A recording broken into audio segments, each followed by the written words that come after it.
ජයවන අපේ YouTube යාළුවෝ ඔයාලා හැමෝටම සිතුම් ටෙක් YouTube channel එකට තමයි ඔයාලා අද සුපුරුදු දින එකතුලා ඉන්නේ. ඉතින් අනෝනේ ගොඩක් අය කතා බහ කරපු ගොඩක් අය අහපු මගෙන් සුපිරිම මොබයිල් ෆෝන් එකක් ගැන තමයි අද කතා කරන්න යන්නේ. මොකක්ද මේ මොබයිල් ෆෝන් එක? මේක Xiaomi Redmi Note 9 Pro කියන මොබයිල් ෆෝන් එක. ඇත්තටම ගොඩක් අය මේක ගැන මගෙන් අහලා තිබෙදී ඒ නිසාම තමයි මේ වීඩියෝ එක මම නිර්මාණය කරේ. ඉතින් මේ වගේ මොබයිල් ෆෝන්ස් ගැන ඉක්මනින් දැනගන්න ලේටස්ට් මොබයිල් ෆෝන්ස් ගැන ඔයා ටච් එකේ ඉන්න. ඔයාලා රතු පාට subscribe button එක click කරලා notification bell එක click කරන්න. වීඩියෝ දාපු ගමන් ඔයාලා notification එක ගෙන්න ගන්න. ඕකේ නේද? අපි මුලින් මේ මොබයිල් ෆෝන් එකේ ඇත්තට මේ බොඩි එක ගැන මේ මොබයිල් ෆෝන් එකේ device එක කොයි වගේද කියලා අපි ඉස්සෙල්ලා බලමු. මේක ඇත්තටම weight එක ගත්තොත් ග්‍රෑම් 209ක් වගේ ප්‍රමාණයක් තමයි තියෙන්නේ. ඒ වගේම ඔයාලට මේ මොබයිල් ෆෝන් එක මිලදී ගන්න පුළුවන් කලර්ස් තුනකින්. ඒ කලර්ස් ගත්තාම tropical green, glacier white, interstellar grey කියන කලර්ස් වලින් අපිට බලා ගන්න අවස්ථාවක් තියෙනවා. ඒතර මේ device එක build වෙලා තියෙන්නේ Korin Gorilla Glass 5 වලින් තමයි protect වෙලා තියෙන්නේ. black එකයි අපිට බලා ගන්න front එකයි. මේ දෙකම Korin Gorilla Glass 5 වලින් තමයි protect කරලා තියෙන්නේ. ඇත්තටම ගොඩක් හොඳ මට්ටමක device එකේ protection එක ඉතාමත් ඉහළ මට්ටමක තියෙනවා. අපිට බලා ගන්න පුළුවන් Gorilla Glass 5 වලින් protect කරලා තියෙන නිසා. ඒ වගේම මේකේ OS එක ගැන කතා කරොත් EMUI 11 වලින් customize වෙච්ච Android 10 තමයි බලා ගන්න අවස්ථාව තියෙන්නේ. ඇත්තටම ගොඩක්ම latest සහ ගොඩක්ම speed එකෙන් වල applications games වගේ run කරන්න අවස්ථාව තියෙනවා.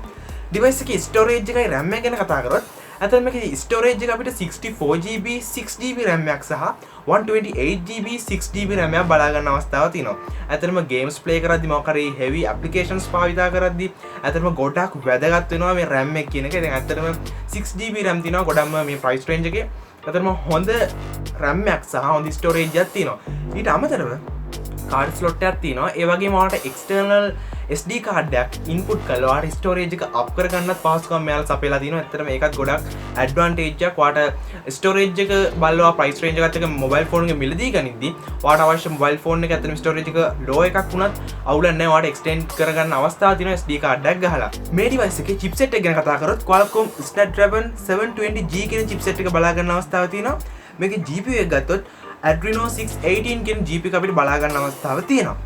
ඕකේ යනවනේ. ඉතින් මේ මොබයිල් ෆෝන්ස් ගැන මේ වෙද්දී වර්තමානයේ එන මේ ලේටස්ට් මොබයිල් ෆෝන්ස් ගැන අපි කතා කරද්දී අනිවාර්ය විශේෂයෙන්ම කතා කරන්න ඕනේ කැමරා සෙටප් එක ගැන.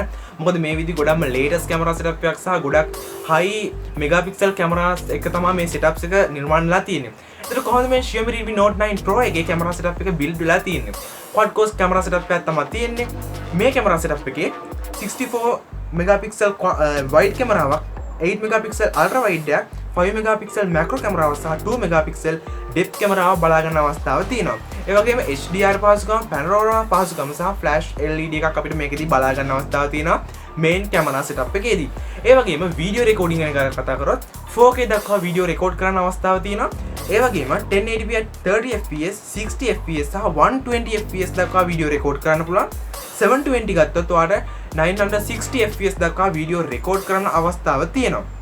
ඒ වගේම මේකේ selfie කැමරා එක ගත්තොත් 16 megapixel selfie කැමරාවක් බලා ගන්න අවස්ථාවක් තියෙනවා. මේකේ 1080p වීඩියෝ රෙකෝඩ් කරන්න අවස්ථාවක් තියෙනවා.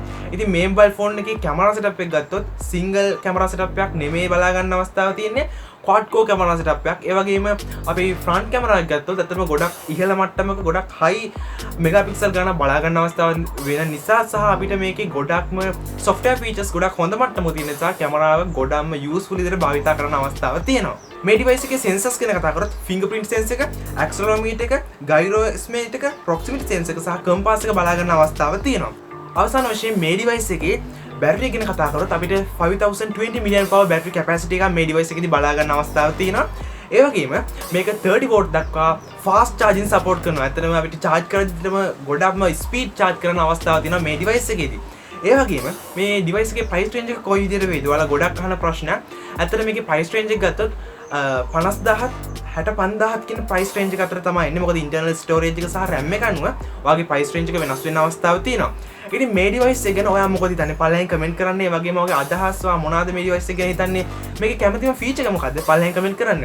වීඩියෝ එක කැමතිලා like කරලා අපේ වගේ videos දිගටම බලන්න, subscribe කරන්න, notification bell එක click කරන්න. වීඩියෝ එක දාපු ගමන් ඉක්මනින්ම ගෙන්න ගන්න.